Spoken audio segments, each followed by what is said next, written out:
Brother, good morning. Good ஓம் morning. சாந்தி. Good morning sister. ஓம் சாந்தி. குஷியா இருக்கீங்களா? சிகிச்சையா இருக்கிறோம். ம் பாபாரமாக எங்கள் அட்டாரா மாசத்துல இந்த அவ்யக்த மாசத்துல வந்து அந்த அட்டார வாணி எல்லாம் போயிட்டு இருக்கு. ஆமா 18 வரைக்கும். ஆமா. ஓகே சிஸ்டர், வாசிக்கலாம். இன்னைக்கு வரதானம் அப்பா பரோபகாரி ஆகுங்க அப்படின்னு சொல்லி வரதானம் கொடுத்திருக்காரு. Very good. பிறருக்கு உபகாரம் செய்யக்கூடியவங்களா இருக்கணும். யாராவது உங்களுக்கு அபகாரம் செய்தாலும் பிறருக்கு உபகாரம் செய்யக்கூடியவங்களா இருக்கணும். அவங்களதான் பரோபகாரின்னு சொல்லுவாங்க. சரி சிஸ்டர், சூப்பர் முரளி தான் இன்னைக்கு வாசிங்க. ஓகே பிரதர், அப்போட இனிமையான மகா வாக்கியங்களை கேட்போம். 4/1/2025 காலை முரளி பாப்தாதா மதுபன். ஓம் சாந்தி. இனிமையான குழந்தைகளே, நீங்கள் அசரீரியாகி தந்தையை நினைவு செய்யும் பொழுது உங்களை பொறுத்தவரை இந்த உலகமே முடிந்து போய்விடுகிறது. தேகம் மற்றும் உலகம் மறக்கப்பட்டு இருக்கும் அப்படின்னு ஒரு அசரீரி ஆவதற்கான ஒரு தலைப்பை கொடுத்துருக்காங்க பிரதரப்பா. ஆமா, நீங்க அசரீரியாகி தந்தையை நினைவு செய்யும் போது இந்த உலகமே உங்களுக்கு முடிஞ்சது போலதான் அப்படின்னு சொல்றாரு. தேகம் மற்றும் தேகத்தின் உலகத்தின் விஷயங்கள் எல்லாம் மறந்து போயிருப்பீங்க அப்படின்னு சொல்றாரு. ஆமா. ஓகே, அப்பா கேள்வி கேக்குறாங்க. தந்தை மூலமாக அனைத்து குழந்தைகளுக்கும் ஞானத்தின் 3வது கண் ஏன் கிடைத்துள்ளது? ஏன் அந்த 3வது கண் கிடைச்சிருக்கு தந்தை மூலமாக அப்படின்னு சொல்லி கேள்வி கேட்கிறாங்க. அதுக்கு பதில், தன்னை ஆத்மா என்று உணர்ந்து தந்தை யாராக இருக்கிறார், எப்படி இருக்கிறார் என்று புரிந்து அதே ரூபத்தில் நினைவு செய்வதற்காக 3வது கண் கிடைத்துள்ளது. ஆனால் முழுமையாக யோகத்துடன் கூடிய நிலையில் இருக்கும் பொழுது, அதாவது ஒரு தந்தையிடம் உண்மையான அன்பு இருக்கும் பொழுதுதான் இந்த 3வது கண் வேலை செய்யும். யாருடைய பெயர் ரூபத்திலும் சிக்காமல் இருக்க வேண்டும். மாயை அன்பு பாபாவிடம் அன்பு செலுத்துவதில் தான் தடையை ஏற்படுத்துகிறது.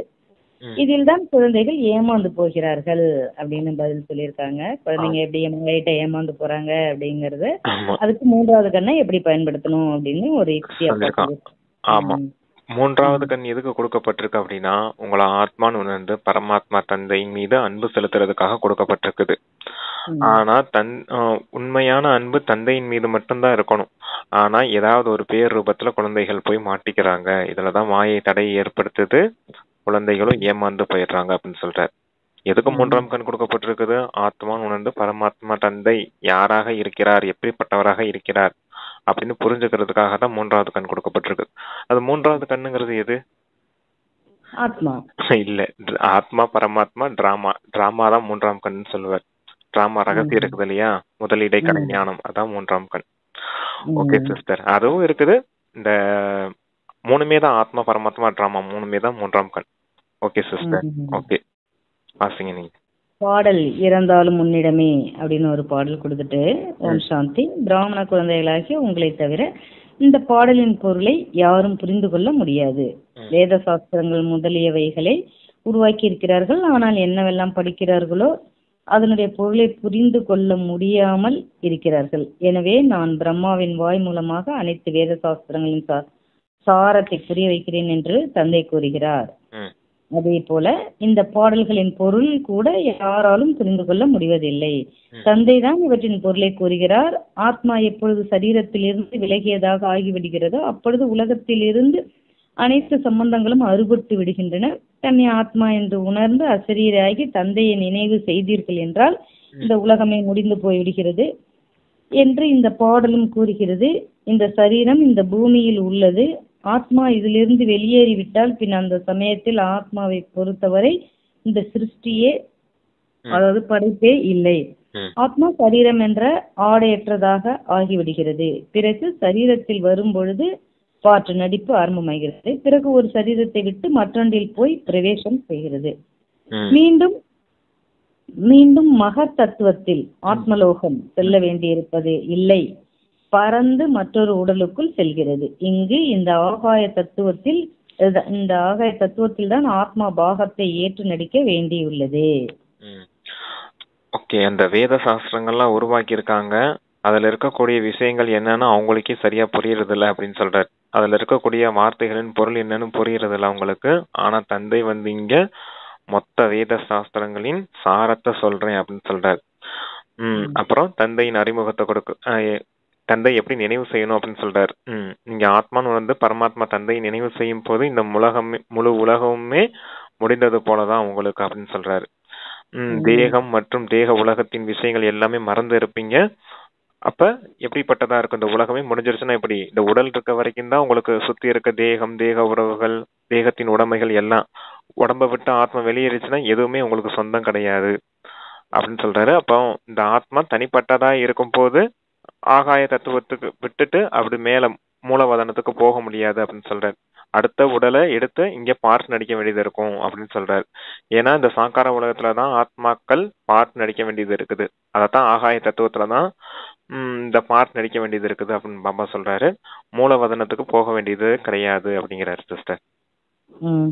மூலவதனத்தில் செல்ல வேண்டியதில்லை. சரீரத்தை விடும் பொழுது இந்த கர்ம பந்தனமும் இருப்பதில்லை. சரீரத்தை விடும் பொழுது இந்த கர்ம பந்தனமும் இருப்பதில்லை. அந்த கர்ம பந்தனமும் இருப்பதில்லை. சரீரத்திலிருந்தே தனியாக ஆகிவிடுகிறார்கள் அல்வா. பிறகு மற்றொரு சரீரம் எடுக்கும் பொழுது அந்த கர்ம பந்தனம் ஆரம்பமாகிறது. இந்த விஷயங்களை உங்களை தவிர வேறு எந்த மனிதர்களும் அறியாமல் உள்ளார்கள். அனைவரும் முற்றிலுமே அறிவற்றவர்களாக இருக்கிறார்கள் என்று தந்தை புரிய வைத்துள்ளார். ஆனால் அவ்வாறு இருக்கிறோம் என்று யாராவது புரிந்திருக்கிறார்களா என்ன?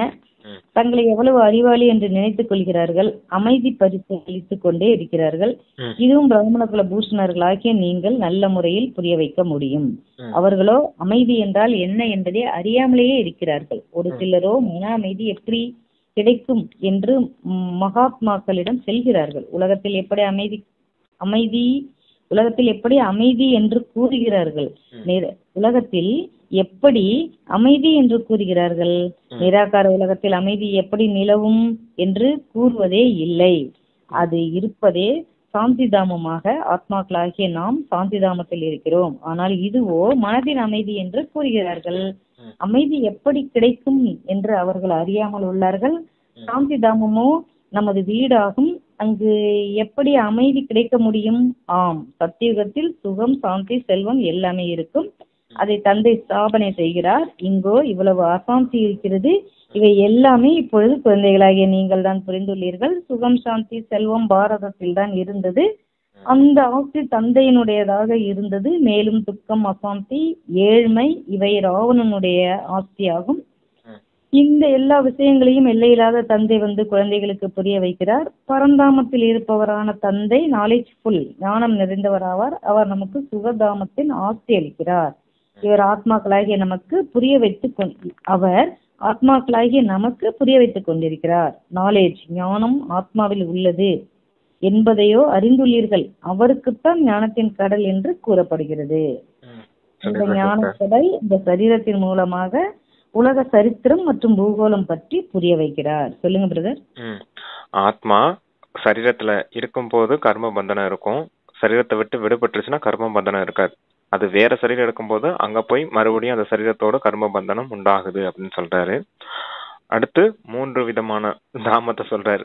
அசாந்தி தாமம், சாந்தி தாமம், சுகதாமம் அப்படின்னு சொல்றாரு. இங்க ராவணனுடைய ராஜ்யத்துல அசாந்தி தான் இருக்கும். துக்கம், ஏழ்மை, வறுமை, அசாந்தி இருக்கும். அப்ப சாந்தி தாமம் எப்பவும் சாந்தியா இருக்கும். அங்கதான் அமைதி கிடைக்கும். இங்க அமைதிக்கான நோபல் பிரைஸ் எல்லாம் கொடுக்கறாங்க. அப்ப இங்க எப்படி அமைதி ஸ்தாபனை ஆக முடியும்? மொத்தமா அறிவற்றவர்களா இருக்காங்க அப்படிங்கிறாரு. ராவண ராஜ்யத்துல இருந்து நோபல் பரிசு கொடுத்தாங்கன்னா என்ன அர்த்தம்? அமைதிக்கான நோபல் பரிசு அதான் சொல்றாரு பாபா.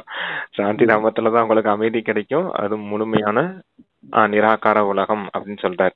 அடுத்து சொர்க்கத்தை பத்தி சொல்றாரு. அது முழுமையான சுகதாமம். சுகமும் இருக்கும், சாந்தியும் இருக்கும். தந்தை அந்த சொர்க்கத்தை ஸ்தாபிக்கிறதுக்காக வந்திருக்கேன் அப்படின்னு சொல்றாரு. அப்ப உங்களுக்கு சாந்தி, சுகம் எல்லாம் எங்க கிடைக்கும்? ஒண்ணு சாந்தி தாமத்துல கிடைக்கும். சாந்தி தாமத்துல வெறும் சாந்தி மட்டும் கிடைக்கும். சுகதாமத்துல சுகமும் இருக்கும், சாந்தியும் இருக்கும் அப்படின்னு சொல்றாரு. அடுத்து தந்தை தான் ஞான கடலா இருக்காரு. இந்த சிருஷ்டி சக்கரம் இப்படி சுத்தி வருது இல்லையா? சத்தியுகம், அதாவது சொர்க்கத்துல சுகதாமத்துல சுகம், சாந்தி இருக்கும். ராவண ராஜ்யத்துல துக்கம், அசாந்தி இருக்கும். அதான் சத்தியுகம், திரேதாயுகம் சுகம், சாந்தி, துவாபர கலியுகம் அசாந்தி, அதாவது துக்கம், அசாந்தி. அத சொல்றாரு. இதான் தந்தை ஞான கடலா இருக்காரு. சிருஷ்டி சக்கரத்தின் முதல் இடைக்கடை ஞானத்தை சொல்றாரு அப்படின்னு சொல்றாரு. ஓகே, படைப்பவர் மற்றும் படைப்பின் ரகசியத்தையும் உங்களுக்கு புரிய வைக்கிறாரு. யாருக்கு புரிய வைக்கிறாரு? ஆத்மாக்களாகி உங்களுக்கு புரிய வைக்கிறேன் அப்படின்னு சொல்றாரு சிஸ்டர். சரித்திரம் மற்றும் பூகோளம். சரித்திரம்னா ஆத்மாக்களை பற்றிய, பூகோளம்னா அந்த எவ்வளவு ராஜ்யங்கள், அந்த சிருஷ்டி. ஆமா, இல்ல அதை பத்தி சரித்திரம்னா ஹிஸ்டரி சிஸ்டர், வரலாறு, நம்மளுடைய வரலாறு, ஆத்மாக்களின் வரலாறு. ஆத்மாக்கள் ஆமா ஆத்மாக்களை பற்றியது. ஆமா, ஜாகிரபிங்கிறது வந்து பூலோகம், இந்த அந்த பூகோளம். சிருஷ்டி சக்கரத்தினுடைய அந்த முதல் இடைக்கடை விஷயம், அதுதான் ஜாகிரபி. Okay sister. பூகோளம் பற்றி புரிய வைக்கிறார். உலகத்திற்கு ஆயுளோ இருக்க வேண்டும் அல்லவா? உலகமோ இருக்கவே இருக்கிறது. புது உலகம் மற்றும் பழைய உலகம் என்று மட்டும் கூறப்படுகிறது. இதுவும் மனிதர்களுக்கு தெரியாது. புது உலகத்திலிருந்து பழைய உலகமாக ஆவதற்கு எவ்வளவு காலம் பிடிக்கிறது. கலியுகத்திற்கு பின்னால் சத்தியுகம் அவசியம் வரவேண்டி உள்ளது என்பதை குழந்தைகளாகி நீங்கள் அறிந்துள்ளீர்கள். எனவே கலியுகம் மற்றும் சத்தியுகத்திற்கு இடைப்பட்ட சங்கமத்தில் தந்தை வரவேண்டி இருக்கிறது. பரம்பிதா பரமாத்மா பிரம்மா மூலமாக புதிய உலகத்தின் ஸ்தாபனை, சங்கரன் மூலமாக விநாசம் செய்விக்கிறார் என்பதையும் நீங்கள் அறிந்துள்ளீர்கள். திருமூர்த்தியின் பொருளே ஸ்தாபனை, விநாசம் மற்றும் பாலனை என்பதாகும். இதுவோ சாதாரண விஷயமாகும். ஆனால் இந்த விஷயங்களை குழந்தைகளாகி நீங்கள் மறந்து விடுகிறீர்கள். இல்லை என்றால் உங்களுக்கு நிறைய குஷி இருக்கும், நிரந்தர நினைவு இருக்க வேண்டும். பாபா இப்பொழுது நம்மை புது உலகத்திற்கு தகுதியுடையவராக ஆக்கி கொண்டிருக்கிறார். பாரதவாசிகளாகிய நீங்கள் தான் தகுதியுடையவர்களாக ஆகிறீர்கள், வேறு யாரும் அல்ல. ஆம், யார் வெவ்வேறு தர்மங்களில் மதமாற்றம் கன்வெர்ட் ஆகி சென்றுள்ளார்களோ அவர்கள் வரக்கூடும். பிறகு எப்படி அதில் மாற்றம் ஆகி இருந்தார்களோ அதே போல இதில் கன்வெர்ட் மாற்றமாகி விடுவார்கள். இந்த முழு ஞானம் எதுல சிஸ்டர் கன்வெர்ட் மாற்றம் ஆகுறாங்க? மதம் மாற்றம், பிற தர்மங்கள்ல மத மாற்றம் கன்வெர்ட் ஆகுறாங்க போல. இப்ப நம்ம இங்க கலியுகத்துல இருந்து சத்தியுகத்துக்கு மாற்றம் அடையணும்னு சொல்றாரா? அப்படி இல்ல பிரதர். வேறு அதாவது வேற வேற மதத்துல போய் இப்ப கிறிஸ்டியன் வந்து முஸ்லீமா மாறி அங்க கல்யாணம் அப்படிலாம் சொல்றாங்க இல்லையா? அந்த மாதிரி முன்னாடி மாறி இருந்தவங்க திரும்ப மாறி நம்மளுடைய தர்மத்துக்கு வர்றாங்கன்னு சொல்லுவாங்க. அதை இப்ப நிறைய மதம் மாற்றம் நடக்குதுல்ல பிரதர். முன்னாடி தர்மத்துல இருந்தவங்க தான் இடையில வந்து ஏதோ ஒரு மைண்ட் செட்ல வந்து அவங்க மாறிடுறாங்க ஏதோ சூழ்நிலைக்காக. இப்ப வந்து திரும்ப அதே தர்மத்துக்கு வந்துருவாங்க, நம்மளுடைய நாலேஜே எடுப்பாங்க அப்படின்னு சொல்லி சொல்றாங்க. மதமாற்றம் இருந்தார்களோ அதே போல இதில் கன்வெர்ட் மாற்றம் இதில் மாற்றமாகி விடுவார்கள். இந்த முழு ஞானமும் நாலேஜ் உங்களுக்கு புத்தியில் உள்ளது. இந்த பழைய உலகம் இப்பொழுது மாறுகிறது என்பதை மனிதர்களுக்கு புரிய வைக்க வேண்டும். மகாபாரத போர் கூட அவசியம் மூலப்போகிறது, வரப்போகிறது. இச்சமயத்தில் தான் பாபா வந்து ராஜயோகத்தை கற்பிக்கிறார். யார் ராஜயோகம் கற்கிறார்களோ அவர்கள் புது உலகிற்கு சென்று விடுவார்கள். உயர்ந்ததிலும் உயர்ந்தவர் பகவான் ஆவார். பிறகு பிரம்மா, விஷ்ணு மற்றும் சங்கரன். பிறகு இங்கு வந்தீர்கள் என்றால் முக்கியமானவர்கள் ஜெகதம்பா, ஜெகத்பிதா ஆவார்கள் என்பதை நீங்கள் அனைவருக்கும் புரிய வைக்கலாம். தந்தை வருவது கூட இங்கே பிரம்மாவின் உடலில் தான். பிரஜாபிதா பிரம்மாவோ இங்கு இருக்கிறார் அல்லவா? பிரம்மா மூலமாக ஸ்தாபனை சூட்சும வதனத்தில் ஆகாது. பிரஜாபிதா பிரம்மாவோ இங்கு இருக்கிறார் அல்லவா சாக்காரத்துல? பிரம்மா மூலமாக ஸ்தாபனை சூட்சும லோகத்தில் ஆகாது அல்லவா? இங்குதான் ஆகிறது. இங்குதான் இங்க வெக்தத்துல ஸ்தூல உடலில் இருந்து அவ்வியக்த சூட்சும உடல் உடையவராக ஆகிவிடுகிறார். இந்த ராஜயோகத்தை கற்றுக்கொண்டு பின்னர் விஷ்ணுவின் 2 ரூபமாக ஆகிறார்கள். உலகத்தின் சரித்திரம் பூகோளம் பற்றி புரிந்து கொள்ள வேண்டும் அல்லவா? மனிதர்கள் தான் புரிந்து கொள்வார்கள். உலகத்தின் அதிபதி தான் உலகத்தின் சரித்திரம் பூகோளம் பற்றி புரிய வைக்க முடியும். அவர் நாலேஜ்ஃபுல், ஞானம் நிறைந்தவர் மற்றும் புனர்ஜென்மம் அற்றவர் ஆவார். இந்த நாலேஜ் யாருடைய புத்தியிலும் இல்லை. அதான் திரிமூர்த்தியை பத்தி 3 நாள் அப்பா சொல்லிக்கிட்டு இருக்காரு. திரிமூர்த்தி அப்ப புரிஞ்சுக்கணும், திரிமூர்த்தின்றது யாரு? நாம தான். பிரம்மா, விஷ்ணு, சங்கரர். பிரம்மா பாபா மட்டும் இல்ல, நாமளும் master Brahma, master Shankar, master Vishnu தான். அதுக்காக தான் அப்பா சொல்றாரு, பிரம்மா மூலமா இந்த முழு உலகத்தின் ஸ்தாபனை ஏற்படுது, சங்கரர் மூலமா விநாசம் ஏற்படுது, விஷ்ணு மூலமா இந்த முழு உலகமும் பாலனை அடையுது அப்படிங்கிறார். அதுக்குதான் இப்ப அப்பா சொல்றாரு, இந்த 3 பேரையும் உருவாக்கக்கூடியவர் பரம்பிதா பரமாத்மா அப்படின்னு சொல்றாரு. இந்த விஷயங்கள் உங்களுக்கு புரியாத காரணத்தினாலதான் குஷி ஏற்பட மாட்டேங்குது அப்படின்னு சொல்றாரு. அப்போ குஷி ஏற்படணும். சங்கரன் மூலமா எப்படி விநாசம் ஆகும் அப்படின்னா, நம்ம தபஸ்யா செய்யறது மூலமா இங்க நம்மளுடைய வாக்கியத்தை உருவாக்குறோம். அதன் மூலமா அந்த பழைய உலகம் விநாசம் ஆகுது. அந்த பழைய உலகம் கூட அணுகுண்டெல்லாம் போட்டு விநாசம் செய்திருவாங்க இல்லையா, அதுக்காக சொல்றாருப்பா. இந்த பிரம்மா கூட சூட்சும வதனத்துல இல்ல, சாக்காரத்துலதான் இருக்கேன் அப்படின்னு சொல்றாரு. இவருக்குள்ளதான் பரமாத்மா பிரவேசமாயி உங்களுக்கு ஞானம் கொடுக்கறேன். ஞானத்தின் மூலமா தானே புது உலகத்தின் ஸ்தாபனை ஏற்படுது. அதை 3 சொல்றாரு சிஸ்டர். முதல்ல சங்கரரை பத்தி சொன்னாரு, அடுத்து பிரம்மா பத்தி சொல்றாரு, அப்புறம் விஷ்ணுவை பத்தி சொல்றாரு. இவர் தான் நாளைக்கு விஷ்ணுவா மாற போறாரு. அந்த புது உலகத்தின் ஸ்தாபனை அப்பா செய்யறாரு. சொர்க்கத்துல போய் நீங்க ராஜ்யம் செய்ய போறீங்க அப்படின்னு சொல்றாரு. இந்த முழு உலகத்தின் அந்த முதல் இடைக்கடை ஞானத்தை யார் சொல்ல முடியும் அப்படின்னா, முழு உலகத்துக்கு எஜமானரா இருக்கக்கூடிய சிவபாபா தான் சொல்ல முடியும் அப்படிங்கிறாரு. மறுபிறப்புல வராத அவர் தான் சொல்ல முடியும். பிறப்பிறப்புல வந்துட்டாங்கன்னா மறந்துடுவாங்க இல்லைங்களா? சரீரம் எடுத்தாலே மறந்துடுவோம், போன பிறப்புல என்ன இருந்துச்சோ அதை மறந்துடுவோம். அவரால் தான் சொல்ல முடியும் அப்படிங்கிறாரு. ஆமா. சங்கரன்னா இப்ப இந்த சங்கம யுகத்துல நம்ம ஞானம் எடுத்த நம்ம எல்லாருமே சங்கரன் தான். ஆமா. இல்ல, நம்ம ஞானம் எடுத்தது நாம பிரம்மகுமார் குமாரிகள் தபஸ்யாவின் முழுமை நிலை யோகத்திலே இருக்கோம் இல்லையா? யோகத்தின் முழுமை நிலை தபஸ்யா, மூன்றாம் கண் விழிப்படைந்து முழுமையா திறந்திருக்க நிலை, சம்பூர்ண நிலைன்னு சொல்றோம் இல்லையா? ஜுவாலாமுகி யோகான்னு சொல்லுவார் இல்லையா? நீங்க எப்ப ஜுவாலாமுகி யோகால இருக்கீங்களோ அப்பதான் முழு உலகமும் எரியும் அப்படின்னு சொல்லுவார். அதாவது எரிமலையை போல வெடிச்சு சிதறும் அப்படின்னு சொல்லுவாரு. அப்படின்னா என்ன அர்த்தம்னா, முழு உலகம் எரிஞ்சு போகும் அணுகுண்டால, இயற்கை சீற்றங்களால அப்படின்னு சொல்றாரு. அதான் விநாசம்னு சொல்றது. Okay sister. பகுத்தறிவதற்கும் புத்தி வேண்டும் அல்லவா? ஏதாவது புத்தியில் பதிகிறதா இல்லை அப்படியே தான் இருக்கிறாரா? ஏதாவது புத்தியில் பதிகிறதா இல்லை அப்படியே தான் இருக்கிறாரா? நாடியை பார்க்க வேண்டும் வர்றவங்களுக்கு. அஜ்மல் கான் என்ற புகழ் பெற்ற ஒரு வைத்தியர் வாழ்ந்து சென்றுள்ளார். அவருக்கு நோயாளியை பார்த்தவுடனே நோய் பற்றி தெரிய வந்துவிடும் என்று கூறுவார்கள். இப்பொழுது குழந்தைகளாகிய நீங்கள் கூட இவர் தகுதி உடையவரா இல்லையா என்று புரிந்து கொள்ள வேண்டும். தந்தை குழந்தைகளுக்கு ஞானத்தின் 3வது கண் கொடுத்துள்ளார். இதன் மூலம் நீங்கள் தன்னை ஆத்மா என்று உணர்ந்து, அதான் 3வது கண் ஆத்மா என உணர்ந்து தந்தை யாராக இருக்கிறார், எப்படி இருக்கிறார் என்று அவரை அதே ரூபத்தில் நினைவு செய்கிறீர்கள். ஆனால் யார் முழுமையாக யோகத்துடன் கூடிய நிலையில் இருப்பார்களோ, யாருக்கு தந்தையிடம் அன்பான புத்தி இருக்குமோ அவர்களுக்குத்தான் இப்பேற்பட்ட புத்தி இருக்கும். எல்லோருமே அவ்வாறு இல்லை அல்லவா? ஒருவர் மற்றவரின் பெயர் ரூபத்தில் சிக்கி விடுகிறார்கள். அன்பை என்னிடம் செலுத்துங்களேன் என்று தந்தை கூறுகிறார். என்னிடம் செலுத்துங்களேன் என்று தந்தை கூறுகிறார். மாயை எப்பேற்பட்டது என்றால் அன்பு செலுத்த விடுவதில்லை. எனவே வாடிக்கையாளர் போகிறார் என்பதை மாயையும் பார்க்கிறது. பின் ஒரேடியாக மூக்கை காதை பிடித்து விடுகிறது. பிறகு ஏமாந்து விடும் பொழுது மாயையிடம் ஏமாந்து விட்டோம் என்று உணர்கிறார்கள். மாயாஜித் ஜெகத்ஜீத்தாக முடியாமல் உள்ளோம், உயர்ந்த பதவி அடைய முடியாமல் உள்ளோம். இதில் தான் உழைப்பு தேவைப்படுகிறது. மாயாஜித்தும் ஜெகத்ஜீத்தும் ஆவறதுக்கு தான் நம்ம நல்ல கடின உழைப்பு உழைக்கணுங்கிறத நமக்கு புரிய வைக்கிறாங்க. அது உழைப்பெல்லாம் கிடையாது சிஸ்டர். தந்தை மீது அன்பு செலுத்தினா போதும்.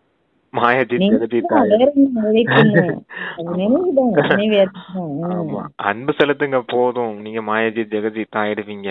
அன்பு செலுத்த மாட்டீங்களே, மாயை உங்களை பேர் ரூபத்துல இழுத்துட்டு போயிடுது. அதுதான் நீங்க ஏமாற்றம் அடைறீங்க. அதான் குழந்தைகள் ஏமாற்றம் அடைகிறான்னு கேள்வியில சொல்லியிருந்தாரு. அதான் இங்கேயும் சொல்றாரு பாப்பா.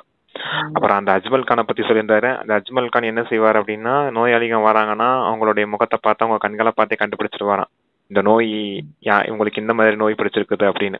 அதே போல குழந்தைகளாகி நீங்களும் சென்டருக்கு வராங்க, எதிரில் மற்ற ஆத்மாக்களை பார்க்கும்போது அவங்களுக்கு ஞானம் கொடுக்கலாமா வேணாமான்னு நாடி பார்த்து நீங்க ஞானம் கொடுக்கணும் அப்படின்னு சொல்றாரு. ஏன்னா தேக அபிமானத்துல இருப்பாங்க. அந்த நேரம் நம்ம ஞானம் கொடுத்தோம்னா ஏத்துக்கிடவும் மாட்டாங்க இல்லையா? அதுக்காக சொல்றாரு. அப்ப நம்ம ஊர்ல கூட சித்த வைத்தியர்கள்லாம் இருந்தாங்க இல்லையா? இப்ப கூட வைத்தியர்கள் இருக்காங்க. நம்ம போனோம்னா கண்ணை பார்த்தே கண்டுபிடிச்சிருவாங்களே, கண்ணு மஞ்சளா அந்த மஞ்சள் காமலை இருக்குது அப்படின்னு. அது போல சொல்றாரு பாப்பா. அவங்கள பார்க்கும் போதே தெரிஞ்சிடணும் உங்களுக்கு ஞானம் கொடுக்கலாமா வேணாமா அப்படின்னு சொல்றாரு. சரிங்க சிஸ்டர், வாசிங்க. என் ஒருவனை நினைவு செய்தீர்கள் என்றால் உங்களுடைய பத்தித்தமான தூய்மையற்ற புத்தியானது கவனமாக தூய்மையானதாக ஆகிவிடும் என்று ஸ்ரீமத் கூறுகிறது. இதுதான் சங்கரன். ஆனால் அநேகருக்கு மிகவும் கடினமானதாக படுகிறது. இதில் ஒரே ஒரு பாடம் தான் உள்ளது. அல்ஃப் மற்றும் பே, தந்தை மற்றும் ராஜ்யம். அல்ஃப் மற்றும் பே, தந்தை மற்றும் ராஜ்யம், அவ்வளவே. 2 வார்த்தைகள் கூட நினைவு செய்ய முடியாதா? அல்ஃப், தந்தையை நினைவு செய்யுங்கள் என்று பாபா கூறுகிறார். பின் தனது தேகத்தையும் மற்றவர்களின் தேகத்தையும் நினைவு செய்து கொண்டே இருக்கிறார்கள். நம்மளுடைய தேகத்தையும் மற்றவர்கள் தேகத்தையும் நினைவு செய்து கொண்டே இருக்கிறார்கள் அப்படின்னு சொல்ற. தேகத்தை பார்க்கையிலும் நீங்கள் என்னை நினைவு செய்யுங்கள் என்று பாபா கூறுகிறார். ஆத்மாவிற்கு இப்பொழுது என்னை பார்ப்பதற்கும் புரிந்து கொள்வதற்கும் 3வது கண் கிடைத்துள்ளது. அதை பயன்படுத்துங்கள். குழந்தைகளாகி நீங்கள் இப்பொழுது திரிநேத்ரி திரிகாலதர்ஷி ஆகிறீர்கள்.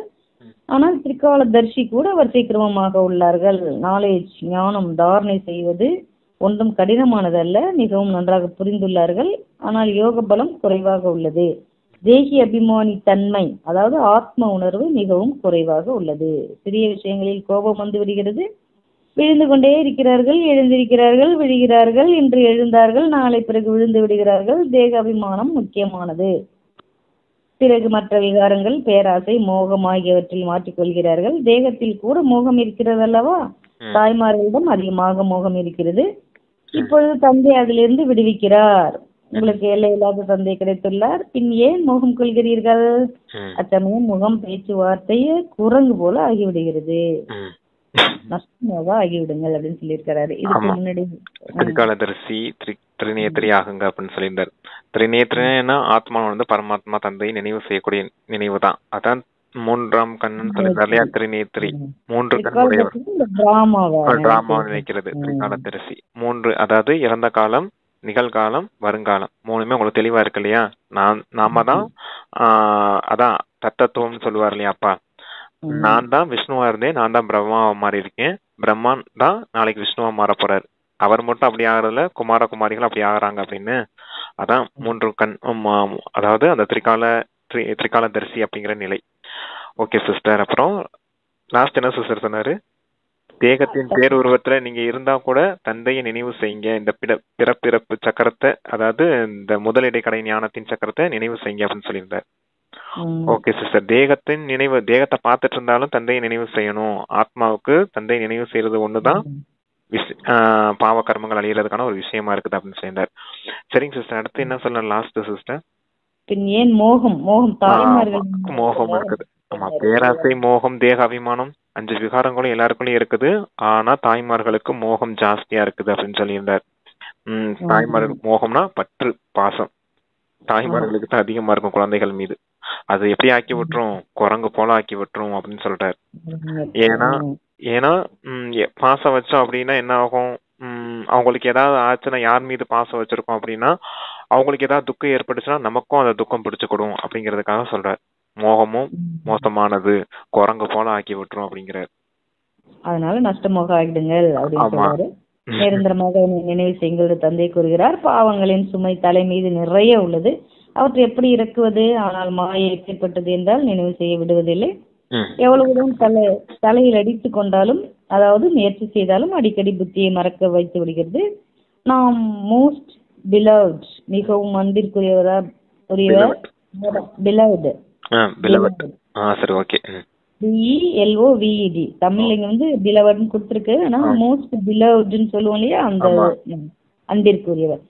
மோஸ்ட் பிலவ்ட், மிகவும் அன்பிற்குரிய பாபாவிற்கு மட்டுமே மகிமையை செய்து கொண்டிருப்போம் என்று எவ்வளவு முயற்சி செய்கிறார்கள். பாபா இதோ உங்களிடம் வந்து விட்டது போலவே, பாபா இதோ உங்களிடம் வந்து விட்டது போலவே தான். ஆனால் பிறகு மறந்து விடுகிறார்கள்.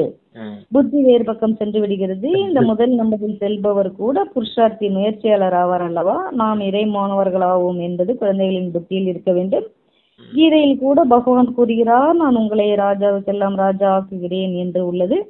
சிவனுக்கு பதிலாக கிருஷ்ணரின் பெயரை போட்டு விட்டார்கள், அவ்வளவுதான். உண்மையில் சிவபாபாவின் ஜெயந்தியை முழு உலகத்திலும் கொண்டாட வேண்டும். சிவபாபா அனைவரின் துக்கத்திலிருந்து விடுவித்து கைடு, வழிகாட்டியாகி கூடவே அழைத்து செல்கிறார். அவர் லிபரேட்டர், விடுவிப்பவர், கைடு, வழிகாட்டியும் ஆவார். லிபரேட்டரும், அதாவது விடுவிப்பவரும் வழிகாட்டியும், and guide, liberator and guide ஆவார். பைபிள்ல கூட இருக்கு இந்த வார்த்தை, ஆவார் என்று எல்லோரும் ஏற்றுள்ளார்கள். அனைவரின் பதியிட்ட பாவன தந்தை ஆவார். அனைவரையும் சாந்திதாம சுகதாமத்திற்கு அழைத்து செல்பவர் ஆவார். பின் ஏன் அவரது ஜெயந்தி கொண்டாடுவதில்லை? பாரதவாசிகளே கொண்டாடுவதில்லை. எனவேதான் பாரதத்திற்கு இந்த கெட்ட கதி ஆகி உள்ளது. மரணம் கூட கொடிய முறையில் ஆகிறது. அவர்களோ எப்பேற்பட்ட குண்டுகளை தயாரிக்கிறார்கள் என்றால் அதிலிருந்து விஷவாயு வெளிப்பட்ட உடனேயே எல்லாமே முடிந்து போய்விடும். குளோரோஃபார்ம் மயக்க மருந்து போட்டது போல இதுவும் அவர்கள் தயாரிக்க வேண்டியுள்ளது. நிறுத்துவது என்பது இயலாத காரியம். முந்தைய கல்பத்தில் என்ன ஆகியதோ அது இப்பொழுது மீண்டும் நடைபெறும். இந்த ஆயுதங்கள் மற்றும் இயற்கை சேதங்களால் பழைய உலகத்தின் விநாசம் நடந்தது. ஆக அது இப்போதும் ஆகும். விநாசத்தின் நேரம் வரும்பொழுது நாடக திட்டப்படி செயலில் வந்தே விடுவார்கள். டிராமா அவசியம் விநாசம் செய்விக்கும். இந்த இரத்த ஆறுகள் இங்கே பாயும். உள்நாட்டு கலகத்தில் சிவில் வார், ஒருவரை ஒருவர் கொன்று விடுகிறார்கள் அல்லவா? உங்களிலும் கூட இந்த உலகம் மாறிக்கொண்டிருக்கிறது.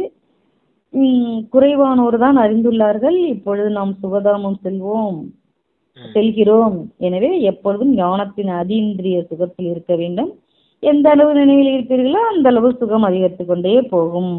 சீச்சி தேகத்திலிருந்து நஷ்டமோகத்தை நீக்கியவராக ஆகிக் கொண்டே செல்வீர்கள். அல்பு தந்தையை நினைவு செய்தீர்கள் என்றால் பே அரசாட்சி உங்களுடையது என்று மட்டுமே தந்தை கூறுகிறார்.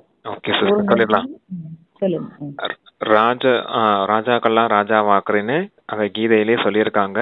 ஆனா எப்படி ஆக்குவார், கிருஷ்ணர் எப்படி ஆக்குவார் அப்படின்னு சொல்லியிருக்காரு. கிருஷ்ணரை பரமாத்மான்னு சொல்லிட்டாங்க, அதுவும் கூட தப்பாயிடுச்சு. பரமாத்மா சிவன் தான் உங்களை ராஜாக்கள்லாம் ராஜாவா ஆக்குவேன் அப்படின்னு சொல்றாரு. ஏன்னா தந்தை கைடா இருக்காரு, வழிகாட்டியா இருக்காரு.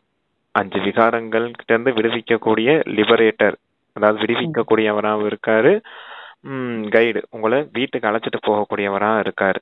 வழிகாட்டியா இருந்து உங்களை அழைச்சிட்டு போகக்கூடியவரா இருக்கார். வழிகாட்டி என்ன செய்வாரு, ஸ்ரீமத் கொடுப்பார். உயர்ந்த வழியை கொடுத்து அந்த வழியிலேயே நடக்க வச்சு உங்களை வீட்டுக்கு அழைச்சிட்டு போவேன் அப்படின்னு சொல்றாரு. சாந்திதாமம் சுகதாமம் ரெண்டுமே உங்களுக்காக காத்துட்டு இருக்கு அப்படின்னு சொல்லியிருந்தாரு. இப்ப நீங்க நஷ்ட மோகம் ஆகணும், மோகத்தை வென்றவர்களா ஆகணும். எதன் மீது உள்ள மோகம், தேகத்தின் மீது உள்ள மோகம், சுத்தி இருக்க உறவுகளின் மீது உள்ள மோகம், உடைமைகளின் மீது உள்ள மோகம். இந்த உலகத்தையே மொத்தமா மறந்துருங்க அப்படிங்கிறார். அதான் ஆத்மான்னு பரமாத்மா தந்தையை நினைவு செய்தீங்கன்னா என்ன, அசரீரி ஆயிட்டீங்கனாலே எல்லாம் இந்த உடல் இருக்க வரைக்கும் தான். உடலையே விட்டுட்டீங்கன்னா அப்புறம் சுத்தி இருக்கிறது எதுவுமே உங்களுக்கு சொந்தம் இல்லை இல்லையா? அத முன்னாடியே புரிஞ்சுக்கோங்க அப்படிங்கிறாரு. அவ்வளவுதான். அப்பதான் நஷ்ட மோகம் ஆவீங்க அப்படின்னு சொல்லியிருக்காரு. அடுத்து விநாசத்தை பத்தி சொல்றாரு. இறுதி நேரத்துல விநாசம் ஏற்படும், ரத்தம் ஆறு ஓடும், எல்லாரும் அணுகுண்ட மாறி மாறி ஒவ்வொரு உலகமும் ஒவ்வொரு கண்டமும் மாறி மாறி அழியும் அப்படின்னு சொல்றாரு. இயற்கை சீற்றமும் ஏற்படும். இங்க குறிப்பா பாரதத்துல ரத்த ஆறு ஓடும், உள்நாட்டு கலகம் சிவில் வார் ஏற்படும் அப்படின்னு சொல்லியிருக்காரு சிஸ்டர். உடனே எல்லாமே முடிஞ்சு குளோரோஃபார்ம் மயக்க மருந்து கொடுத்தது போல அவர்கள் வீட்டுல இருந்து அதை போட்டாங்கன்னா அந்த குளோரோஃபார்ம் மயக்க மருந்து கொடுத்த மாதிரி எல்லாரும் சரி போயிடும். அவ்வளவுதான். ஆமா. அத ரொம்ப கஷ்டம் இல்லாம டிராமாவே விநாசம் செய்திருது அப்படின்னு சொல்றாரு. ஏன்னா பெருசா ரொம்ப துடிச்சுக்கிட்டு கஷ்டப்பட்டுட்டு அப்படி இல்லாம ஒரு அணுகுண்டு போட்டா மயக்க மருந்து போட்டது மாதிரி டக்குன்னு ஆத்மா உடலை விட்டு வெளியேறிடும் இல்லையா? அது போல சொல்றாரு பாபா. திட்டப்படி செயலில் வந்தே விடுவார்கள். குறைவானவர் தான் அறிந்துள்ளார்கள். இப்பொழுது நாம் சுகதாமம் செல்கிறோம். எனவே எப்பொழுதும் அதீந்திரிய சுகத்தில் இருக்க வேண்டும். எந்த அளவு நினைவில் இருப்பீர்களோ அந்த அளவு சுகம் அதிகரித்துக் கொண்டே போகும். சீச்சி தேகத்தில் இருந்து நஷ்டமோக மோகத்தை நீக்கியவராக ஆகிக் கொண்டே செல்வீர்கள். அல்பு தந்தையை நினைவு செய்தீர்கள் என்றால் அரசாட்சி உங்களுடையது என்று மட்டுமே தந்தை கூறுகிறார். சீச்சி தேகம் சொல்றாரு பாத்தீங்களா? அதுதான் விகாரங்களால உருவான தேகம். அந்த தேக உருவானதே எப்படிப்பட்டதா இருக்குது, சீச்சி தேகமா இருக்குது அப்படின்னு சொல்றாரு. அதனாலதான் அதன் மீது கொண்ட மோகத்தை விடுங்க அப்படின்னு சொல்றாரு. ஓகே, அதெல்லாம் அந்த விஷயத்த நீங்க கொண்டு சீச்சி தேகம்ன்றத நல்ல விதத்துல புரிஞ்சுக்கிட்டீங்கனாலே போதும். எல்லாத்தையுமே விட்டுருவீங்க. காமத்தை விட்டுருவீங்க, பற்றுதலை விட்டுருவீங்க, ஆசைகள் பேராசை இந்த முழு உலகத்தையே விட்டுருவீங்க. அதை மட்டும் புரிஞ்சுக்கணும். அதுக்கு தான் அதெல்லாம் பண்ணணும், சீச்சி தேகம்ன்றத. சரிங்க சிஸ்டர், வாசிங்க. சீச்சி தேகம் சீச்சி உலகம்னு அதுக்கு கவனம் கொடுக்க மாட்டேங்கிறாங்க சிஸ்டர். அதனாலதான் இப்ப இத்தனை ஆசை காம விகாரத்தை விட முடியலன்னு எத்தனை பேர் கம்ப்ளைண்ட் பண்றத நம்ம கேக்குறோம். அத நல்ல விதத்துல புரிஞ்சுக்கிட்டீங்கனாலே முடிஞ்சு போச்சு எல்லாமே. மோகத்தை விடுறதுக்கு குழந்தைகள் மீது என்ன மோகம், ஆத்மா தான் அழியாதுன்னு தெரிஞ்சு போச்சு. அந்த மோகம் எப்படியும் அவங்க அந்த குழந்தைகளுக்கும் கணக்கு வழக்கு இருக்கும் போன பிறவிகள். அதுக்கு ஏற்ற மாதிரி டிராமா படி அவங்களுக்கும் தண்டனை ஏற்படதான் செய்யும். அது அவங்கள பக்குவமாக்குறதுக்காக வந்திருக்குது. அப்படி நம்ம புரிஞ்சுக்காத சமயத்துல அவங்களுக்கு ஏதாவது துக்கம் ஏற்படுச்சா நம்மளும் சேர்ந்து உட்காந்து கவலைப்பட்டு அழுதுகிட்டு இருக்கோம். அதான் பிரச்சனை. புரிஞ்சுக்கொள்ளணும். அதை சீச்சி தேகம் இது கணக்கு வழக்கு வரத்தான் செய்யும், தண்டனை அனுபவிக்கத்தான் செய்யணும்னு புரிஞ்சுக்கணும். இருந்தாலும் உங்க ஆத்மாக்கள் அழிவற்றவர்கள் புரிஞ்சுக்கிடும் போதே அந்த மோகத்துல இருந்து விடுபட்டலாம் நம்ம. சரிங்க சிஸ்டர், வாசிங்க. Okay brother. ஒரு நொடியில் அரசாட்சி. சக்கரவர்த்திக்கு குழந்தை பிறந்தது என்றால் குழந்தை சக்கரவர்த்தி ஆகிறார் அல்லவா? எனவே என்னை நினைவு செய்து கொண்டே இருங்கள் மற்றும் சக்கரத்தை நினைவு செய்தீர்கள் என்றால் சக்கரவர்த்தி மகாராஜா ஆகிவிடுவீர்கள் என்று தந்தை கூறுகிறார். எனவே ஒரு நொடியில் ஜீவன் முக்தி, ஒரு நொடியில் பெக்கர். ஒரு நொடியில் ஜீவன் முக்தி, ஒரு நொடியில் பெக்கர் டு பிரின்ஸ், ஏழையிலிருந்து இளவரசர் என்று பாடப்படுகிறது. எவ்வளவு நன்றாகவே உள்ளது. எனவே ஸ்ரீமத் படி நல்ல முறையில் நடக்க வேண்டும். ஒவ்வொரு அடியிலும் ஒவ்வொரு அடியிலும் ஆலோசனை பெற வேண்டி உள்ளது. இனிமையான குழந்தைகளே, ட்ரஸ்டி ஆகி இருங்கள், அப்பொழுது பற்று நீங்கிவிடும் என்று தந்தை புரிய வைக்கிறார். ஆனால் ட்ரஸ்டி ஆவது என்பது சித்தி வீடு போவது போல எளிதானது அல்ல. இவர் சுயம் ட்ரஸ்டி ஆகியுள்ளார். பிரம்ம பாபா சொல்றாரு, ட்ரஸ்டி ஆகிறார், குழந்தைகளையும் ட்ரஸ்டியாக ஆக்குகிறார். இவர் ஏதாவது பெற்றுக்கொள்கிறாரா என்ன? நீங்கள் ட்ரஸ்டி ஆக இருந்து பராமரியுங்கள் என்று கூறுகிறார். ட்ரஸ்டியாக்கி விட்டீர்கள் என்றால் பிறகு பற்று நீங்கி விடுகிறது, எல்லாமே இறைவனால் கொடுக்கப்பட்டது என்றும் கூறுகிறார்கள். பிறகு ஏதாவது நஷ்டம் ஏற்பட்டு விட்டால் அல்லது யாராவது இறந்து விட்டார்கள் என்றால் நோய் வந்து விடுகிறது, கிடைக்கிறது என்கிற பொழுது குஷியாகிறது. இறைவனால் கொடுக்கப்பட்டது என்று கூறுகிறீர்கள் என்றால் பின் இறந்து விடும் பொழுது அழ வேண்டிய அவசியம் என்ன இருக்கு அப்படின்னு கேக்குறாரு. இறைவனால் கொடுக்கப்பட்டது அப்படின்னு நினைச்சிட்டீங்கன்னா அதை இழக்கும் போது ஏன் அழுகணும், இறைவனே எடுத்துக்கிறாருன்னு சொல்ல வேண்டியதுன்னு அப்படிங்கிறது நமக்கு சமைக்க கொடுக்குறாங்கப்பா. ஆமா, பெக்கர் டு பிரின்ஸ் சொல்றாரு. முதல்ல இளையர்களா இருந்தீங்க, இப்ப தந்தையின் குழந்தைகளா இருக்கீங்க, அப்ப ராஜா குழந்தைகள் ஆயிட்டீங்க. தந்தை ராஜாவா இருக்காரு, இந்த ராஜாவுக்கு குழந்தைகள் ஆயிட்டீங்க அப்படின்னு சொல்றாரு. நாளைக்கும் சுகதாமத்துக்கு போய் ராஜ்யம் செய்ய போறீங்க அப்படின்னு சொல்றாரு. அடுத்து என்ன சிஸ்டர் சொன்னாரு? ஒரு பாயிண்ட். ஆமா, அதாவது ட்ரஸ்டியா இருக்கிறத பத்தி சொல்றாரு. ட்ரஸ்டியா இருக்கிறது ஒண்ணும் சித்தி வீட்டுக்கு போறது மாதிரி கிடையாது அப்படிங்கிறாரு. எப்படி ட்ரஸ்டி ஆகிறது அப்படின்னா, பொதுவா சொல்லுவார் அப்பா, உடல், மனம், பணம், தேகம், தேக உறவுகளை பிடிச்சு வச்சிருக்க அந்த மனம், உங்களுடைய பொருட்கள், பணம், அந்த 3 இருக்குது இல்லையா, 3க்குமே ட்ரஸ்டி ஆகி பராமரிங்க அப்படின்னு சொல்றாரு. ட்ரஸ்டி ஆகுறதுன்னா என்ன? எதுவுமே என்னது இல்ல பாபா, எல்லாமே உன்னுடையதுன்னு அப்பா கிட்ட மொத்தமா ஒப்படைச்சிடுங்க. இது எல்லாமே அப்பாவுடைய சொத்து. இந்த தேகம் இப்படி இருக்குதா, இது அப்பாவுடைய பொறுப்பு, என்னது கிடையாது. நான் வெறும் ஆத்மா தானே, இந்த உடல் மீது எனக்கு என்ன பற்று? அதான் சொல்ற, நஷ்டம் மோகம் ஆகுங்க, வெறும் ட்ரஸ்டியா இருந்து பராமரிங்க அப்படின்னு. உடல் அப்பாவுடையது, என்னது கிடையாது. ஆமா, அந்த மனசுல இருக்கக்கூடிய விஷயங்கள் என்ன? தேக உறவுகள், தேக உலகாய விஷயங்கள் தான் நம்ம மனசுல இருக்குது. அந்த மனசு என்னது கிடையாது, அதுவும் பாபாவுடையது. அதையும் ட்ரஸ்டியா ஒப்படைச்சிட்டேன் இல்லையா. அப்பா என்ன சொல்றா அதை மட்டும் தான் பயன்படுத்தணும் அந்த மனசை வச்சு. பணம் இருக்குது, அப்பா சொல்ற ஸ்ரீமத்து தான் அந்த பணத்தை பயன்படுத்தணும். தேவையில்லாத விஷயங்கள், வீண் செலவெல்லாம் செய்துட்டு இருக்க கூடாது. பணத்தை வச்சு எகியத்துக்கு கொடுத்து உங்களுடைய பாக்கியத்தை உருவாக்குறதுக்கான காரியம் தான் செய்யணும். தேவையில்லாத வீண் செலவு, ஆடம்பர செலவு அதெல்லாம் செய்யக்கூடாது. உங்களுக்கு தேவை இருக்குதா, உணவு, உடை, இருப்பிடம், அதுக்கு அவசியமா செலவு பண்ணிக்கோங்க. தேவையில்லாத வீண் செலவெல்லாம் செய்யக்கூடாது அப்படின்னு சொல்றாரு. ஓகே சிஸ்டர், அதுதான் ட்ரஸ்டியா இருந்து பராமரிக்கணும் அப்படிங்கிறது. இவர் முழுமையா ட்ரஸ்டியா இருக்காரு, பிரம்மா பாபாவை சொல்றாரு. ஆனா இந்த ட்ரஸ்டியாகி பராமரிக்கிறது ஒண்ணும் சாதாரண காரியம் கிடையாது. அதான் சித்தி வீட்டுக்கு போறது மாதிரி கிடையாது அப்படிங்கிறாரு. போயிடுவாங்கண்ணா, அம்மாவோட தங்கச்சி வீடுன்னா. ஆமா, ஜாலியா போயிடுவோம் இல்லையா. அதான் ஒரு என்ஜாய்மெண்டோட போவோம் இல்லையா, சொந்தக்காரங்க வீட்டுக்கு போறோம் அப்படின்னா. இச்சமயத்தில் தந்தை கூறுகிறார், இந்த பத்தித்த உலகத்தில் நாங்கள் இருக்க விரும்புவதில்லை. இச்சமயத்தில் தந்தை கூறுகிறார், இந்த பத்தித்த உலகத்தில் நாங்கள் இருக்க விரும்புவதில்லை, எங்களை பாவன உலகத்திற்கு அழைத்து செல்லுங்கள், கூட அழைத்து செல்லுங்கள் என்று நீங்கள் என்னை அழைத்துள்ளீர்கள். ஆனால் இதன் பொருளை கூட புரிந்து கொள்வதில்லை. பத்தித்த பாவனர் வருகிறார் என்றால் அவசியம் உடல்கள் அழிந்து போய்விடும். பத்தித்த பாவனர் வருகிறார் என்றால் அவசியம் உடல்கள் அழிந்து போய்விடும் அல்லவா. அப்பொழுதுதானே ஆத்மாக்களை கூட்டி செல்வார். எனவே அப்பேற்பட்ட தந்தையிடம் அன்பான புத்தி இருக்க வேண்டும். ஒருவரிடம்தான் அன்பு கொள்ள வேண்டும், அவரைத்தான் நினைவு செய்ய வேண்டும். மாயையின் புயல்களோ வரும். கர்ம இந்திரியங்களால் எந்த ஒரு விகர்மமும் செய்யக்கூடாது, அது முறையற்றதாக ஆகிவிடுகிறது. நான் இந்த சரீரத்தை ஆதாரமாக எடுக்கிறேன் என்று தந்தை கூறுகிறார். இது இவருடைய சரீரமாகும் அல்லவா. நீங்கள் நினைவு தந்தையை செய்ய வேண்டும். அதாவது இந்த சரீரத்துல நான் இருந்தாலும் நீங்க தந்தையை நினைவு செய்யணும்னு நமக்கு அதை பிரிச்சு காட்டுறாங்க. நீங்கள் நினைவு தந்தையை செய்ய வேண்டும். பிரம்மாவும் தந்தையாவார், சிவனும் தந்தையாவார் என்பதை நீங்கள் அறிந்துள்ளீர்கள். விஷ்ணு மற்றும் சங்கரரை பாபா தந்தை என்று கூற மாட்டார்கள். அதாவது விஷ்ணு மற்றும் சங்கரரை தந்தை என்று கூற மாட்டார்கள். சிவன் நிராகார தந்தையாவார், பிரஜாபிதா பிரம்மா சாக்கார தந்தையாவார். இப்பொழுது நீங்கள் சாக்காரமானவர் மூலமாக நிராகார தந்தையிடமிருந்து ஆசையை பெற்றுக் கொண்டிருக்கிறீர்கள். தாதா இவருக்குள் பிரவேசம் செய்கிறார். இவருக்குள் பிரவேசம் செய்கிறார். அப்பொழுதுதான் பாட்டனாரின் ஆசை நாம் தந்தை மூலமாக எடுக்கிறோம் என்று கூறுகிறீர்கள். இது என்னன்னா, இருங்க சிஸ்டர், அது புரியாது, சொல்லிடலாம். பிரம்மா பாபா தந்தை, இங்க பாட்டனாருங்கிறது சிவபாபா தாத்தா. அந்த தாத்தா கிட்ட இருந்து தந்தை மூலமா நமக்கு ஆஸ்தி கிடைக்குது அப்படின்னு சொல்றாரு.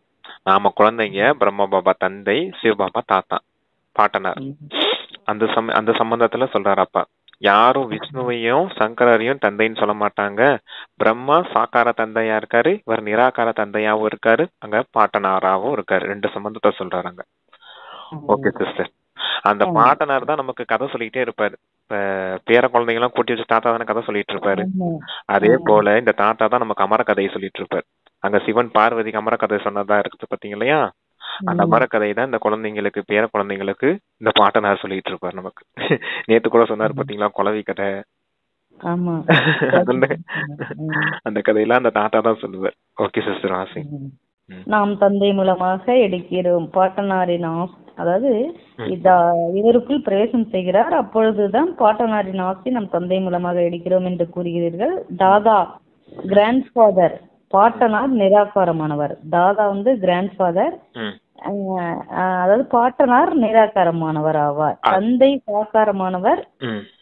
இவை அதிசயமான புதிய விஷயங்கள் ஆகும் அல்லவா? திருமூர்த்தி காண்பிக்கிறார்கள், ஆனால் புரிந்து கொள்வதில்லை. சிவனை இல்லாமல் செய்து விட்டார்கள். தந்தை எவ்வளவு நல்ல நல்ல விஷயங்களை புரிய வைக்கிறார். எனவே நாம் மாணவர்களாவோம் என்ற குஷி இருக்க வேண்டும். பாபா நமது தந்தை ஆசிரியர் சத்குரு ஆவார். இப்பொழுது நீங்கள் உலகத்தின் சரித்திரம் மற்றும் பூகோளம் பற்றி எல்லை இல்லாத தந்தையிடமிருந்து கேட்டுக்கொண்டிருக்கிறீர்கள். பின் மற்றவர்களுக்கு கூறுகிறீர்கள். இது 5000 வருடங்களின் சக்கரமாகும். கல்லூரியில் குழந்தைகளுக்கு உலக சரித்திரம் மற்றும் பூகோளம் பற்றி புரிய வைக்க வேண்டும். கல்லூரியில் குழந்தைகளுக்கு உலக சரித்திரம் மற்றும் பூகோளம் பற்றி புரிய வைக்க வேண்டும். 84 பிறவிகளின் ஏணிப்படி என்பது என்ன, பாரதத்திற்கு ஏறும் கலை மற்றும் இறங்கும் கலை எப்படி ஆகிறது என்பது பற்றியும் புரிய வைக்க வேண்டும். ஒரு நொடியில் பாரதம் சொர்க்கமாக ஆகிவிடுகிறது. பின்னர் 84 பிறவிகளில் பாரதம் நரகமாகிறது. இதுவோ மிகவும் சுலபமாக புரிந்து கொள்ள வேண்டிய விஷயங்கள் ஆகும். பாரதம் தங்க யுகம் கோல்டன் ஏஜில் இருந்து இரும்பு யுகம் அயன் ஏஜுக்கு எப்படி வந்தது என்பதையோ பாரதவாசிகளுக்கு புரிய வைக்க வேண்டும். ஆசிரியர்களுக்கு கூட புரிய வைக்க வேண்டும். அது உலகியல் ஞானம் ஆகும். இது ஆன்மீக ஞானம் ஆகும். அதை மனிதர்கள் அளிக்கிறார்கள், இதை பரமாத்மா அளிக்கிறார். அவர் மனித சிருஷ்டியின் விதை ரூபமாவார். எனவே அவரிடம் மனித சிருஷ்டியின் ஞானம் தான் இருக்கும். நல்லது. முரளி நிறைவேற்றுகிறது. ஆமா, ஹிஸ்டரி ஜாகிரபியை போய் புரிய வைக்கணும் அப்படின்னு சொல்றாரு. 5000 வருஷத்தின் விஷயங்களை, 84 பிறவிகளின் சக்கரத்தை இந்த முழு உலகத்துல இருக்கக்கூடிய எல்லாருக்கும் புரிய வைக்கணும் அப்படின்னு சொல்றாரு. குறிப்பா காலேஜ் ஸ்டூடெண்ட்ஸுக்கு சொல்லணும், ஆசிரியர்களுக்கு சொல்லணும், மற்றவர்களுக்கு சொல்லி புரிய வைக்கணும் அப்படிங்கிறார். அந்த ஏணிப்படி சித்திரத்துல இருந்து எப்படி நாம இறங்கி வந்தோம், 84 பிறவிகளின் சக்கரத்துல இறங்கி வந்தோம் அப்படின்னு புரிய வைக்கணும். அவங்க சொல்லித்தரதெல்லாம் இந்த துவாபர கலியுகத்தின் அந்த ஹிஸ்டரி ஜாகிரபியை சொல்லி தருவாங்க. ஆனா மனிதர்கள் தான் அந்த உலகாய அந்த ஹிஸ்டரி ஜாகிரபியை சொல்லி தருவாங்க. ஆன்மீக ஹிஸ்டரி ஜாகிரபி யார் சொல்லி தருவா? பரம்பிதா பரமாத்மா தான் சொல்லி தருவாரு அப்படின்னு சொல்லி நீ அந்த 84 பிறவிகளின் சக்கரத்தை புரிய வைக்கணும். அந்த ஏணிப்படியில நம்ம எப்படி இறங்கி வந்திருக்கோம், இப்ப அந்த ஏணிப்படியில மறுபடியும் எப்படி ஏறுறதுன்னு சொல்லணும் அப்படின்றார். அதான் விஷயம் அப்படிங்கிறார். Okay sister. மனிதர்கள் இனிமையிலும் இனிமையான காணாமல் போய் கண்டெடுக்கப்பட்ட செல்ல குழந்தைகளுக்கு தாய் தந்தைமான பாப்தாதாவின் அன்பு நினைவுகள் மற்றும் காலை வணக்கம். ஆன்மீக குழந்தைகளுக்கு ஆன்மீக தந்தையின் நமஸ்தே நமஸ்தே. தாரணைக்கு 2 பாயிண்ட்ஸ் அப்பா கொடுத்திருக்காங்க. இந்த சீச்சி உடலில் இருந்து முழுமையாக நஷ்டமாக ஆகி ஞானத்தின் அதீந்திரிய சுகத்தில் இருக்க வேண்டும். இப்பொழுது இந்த உலகம் மாறிக்கொண்டு இருக்கிறது. நாம் நமது சுகதாமம் செல்கிறோம் என்பது புத்தியில் இருக்கட்டும். அதான் தீர்த்தி சரீரத்தின் நஷ்டமோக ஆகி ஞானத்தின் அத்தீந்திரிய சுகத்தில் இருக்க வேண்டும் சொல்லியிருக்காரு. அத்தீந்திரிய சுகம்ன்றதுனா என்ன? இந்த ஞானத்தின் டான்ஸ். நேத்து கூட பார்த்தோம் இல்லையா, காளி ஆடுவாங்க டான்ஸ் அப்படின்னு. அது என்ன டான்ஸ்னா ஞானத்தின் டான்ஸ். அந்த அத்தீந்திரிய சுகத்துல இருந்தீங்கன்னா, இந்த ஞானத்தை சிந்தனை செய்துட்டு இருந்தீங்கன்னா தான் உங்களுக்கு அத்தீந்திரிய சுகம் ஏற்படும் அப்படின்னு சொல்றாரு. அப்ப நஷ்டமோகம் ஆயிடுவீங்க அப்படிங்கிறார். நேத்து கூட சொன்ன பாத்தீங்க இல்லையா, ஞான சிந்தனை செய்துட்டே இருந்தீங்கன்னா மாயின் ஈர்ப்புல இருந்து விடுபட்டுடுவீங்க அப்படின்னு. அதேதான் இங்கே சொல்றேன். ஓகே சிஸ்டர், லாஸ்ட் என்ன சொன்னாரு? அதாவது இந்த உலகம் மாறிக்கொண்டு இருக்கிறது என்பது நாம் நமது சுகதாமம் செல்கிறோம் என்பது புத்தியில் இருக்கட்டும். ஆமா, சுகதாமம் போறோம் நினைக்கும் போதும் அத்தீந்திரிய சுகம் ஏற்படும் இல்லையா. இங்க நம்ம ஞான டான்ஸ் அத்தீந்திரிய சுகத்துல இருக்கக்கூடிய விஷயத்தை தான் துவாபர யுகத்துல அவங்க எப்படி எழுதியிருக்காங்க, கோபியர்கள் டான்ஸ் ஆடுறாங்க, ராசலீலை பண்றாங்க அப்படின்ற மாதிரி காமிச்சிருக்காங்க. சொர்க்கத்துல கூட உண்மையிலேயே நம்ம டான்ஸ் பண்ணதான் செய்வோம். அங்கேயும் சுகமா தானே இருப்போம். ஆடல் நிகழ்ச்சிகள் இதெல்லாம் இருக்கும் இல்லையா. அப்ப கிருஷ்ணரோட டான்ஸ் பண்றது மாதிரி எல்லாம் காமிச்சிருக்காங்கன்னா அதுவும் கூட உண்மையான விஷயங்கள் தான். எல்லாம் இங்க இங்க நடக்கக்கூடிய விஷயத்தின் இங்க சூட்சமத்துல நடக்குது, அங்க ஸ்தூலமா நடக்கும் அப்படிங்கறத சொல்றேன். Okay sister. சங்கமேகத்தோட கதைதான் வெளில நடக்கிறது எல்லாமே. ஆமா. அது 2வது பாயிண்ட் சொல்லியிருக்காங்க. அப்பா தாரணைக்கு ட்ரஸ்டி ஆகிய அனைத்தையும் பராமரித்தபடியே தங்களது பற்றை நீக்கிவிட வேண்டும். ஒரு தந்தையிடம் உண்மையான அன்பு கொள்ள வேண்டும். கர்ம இந்திரியங்களால் ஒரு பொழுதும் எந்த விகர்மமும், அதாவது பாவ செயல்கள் செய்யக்கூடாது. ஆமா, குறிப்பா ட்ரஸ்டி ஆகி நீங்க பாத்துக்கணும், கர்மேந்திரியங்கள் மூலமா எந்த ஒரு பாவம் செய்யக்கூடாது அப்படிங்கறதுல கவனம் இருக்கணும். அதான் உடல், மனம், பணம் எதுவுமே என்னது கிடையாது. குறிப்பா பாவம் செய்தோம்னா அந்த 3 விஷயங்கள் மூலமா தான் பாவம் செய்வோம். மனதால எண்ணத்தால பாவம் செய்வோம், உடலால கர்மத்தின் மூலமா பாவம் செய்வோம், பணத்தால அதுவும் ஏதோ ஒரு விதத்துல பாவம் செய்வோம் இல்லையா, பேராசைக்கு வசமாகி இல்ல ஏதோ ஒரு விஷயத்துக்காக செய்வோம். குறிப்பா அதுல எண்ணம், சொல், செயல் 3 ஞாபகம் வச்சுக்கோங்க. அதன் மூலமா எந்த ஒரு பாவ கர்மமும் செய்திடக்கூடாது அப்படிங்கிற விஷயத்துல கவனம் கொடுங்க அப்படிங்கிற. சரிங்க சிஸ்டர். எண்ணத்துலதானே வரும் நமக்கு. ஆமா, இப்படி வரியா வரு, நாளைக்கு நான் இப்படி உனக்கு செய்யறேன் அப்படின்னு முதல்ல தாட்டு எண்ணம் வந்துரும். அதுக்கு தான் அப்பா ஞானம் கொடுக்கறாரு.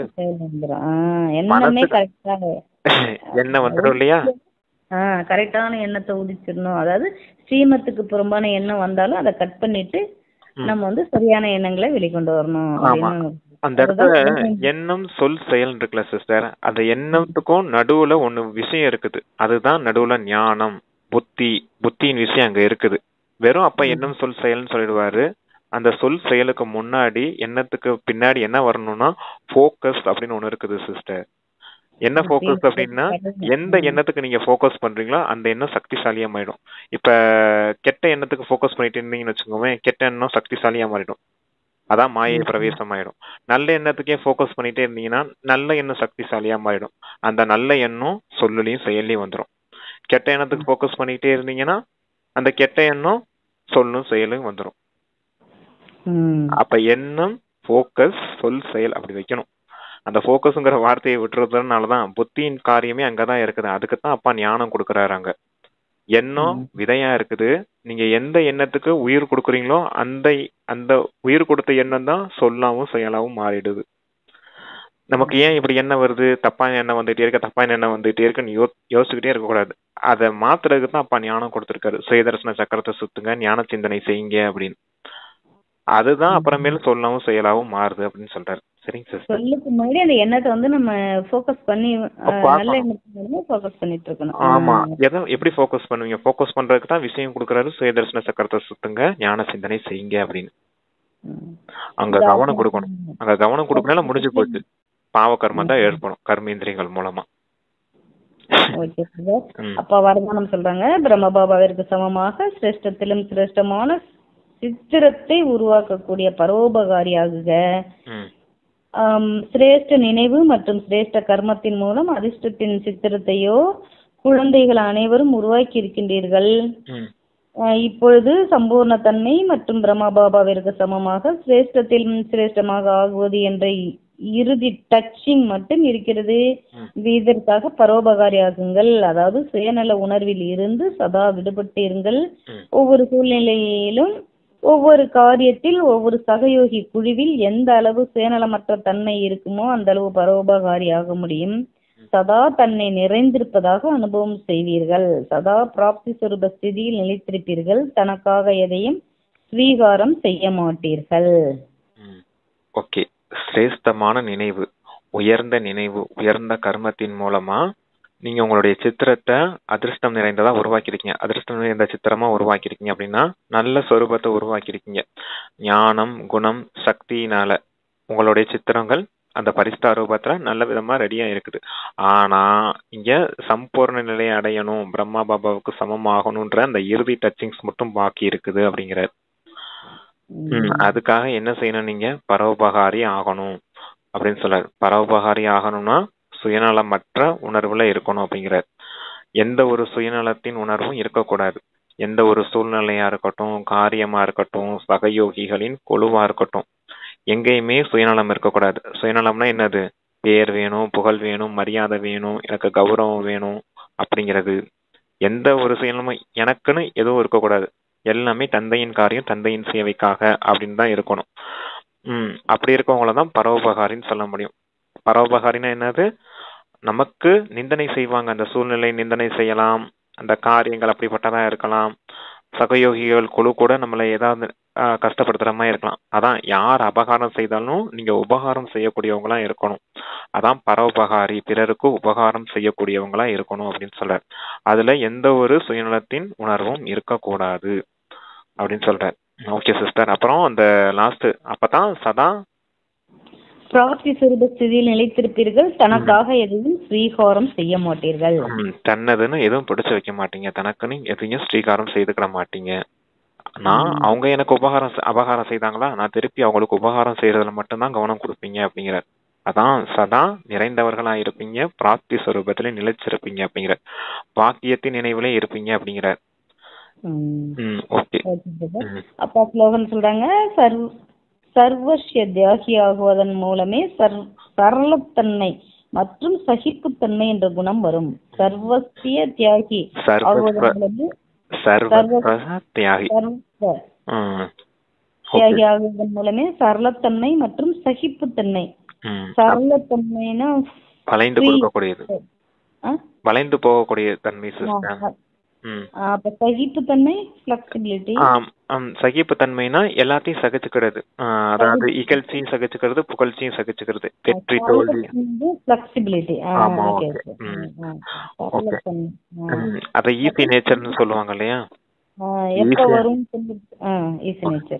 அதுதான் என்னன்னா, அது சர்வஸ்வ தியாகினா என்ன அர்த்தம் அப்படின்னா, சகலத்தையும் தியாகம் செய்யறது, சர்வத்தையும் தியாகம் செய்யறது, எதுவுமே என்னது கிடையாது, இந்த உலகியல் எந்த ஒரு விஷயம் என்னது கிடையாது, நான் வெறும் ஆத்மா மட்டுமே அப்படிங்கிற ஸ்திதியில இருக்குது.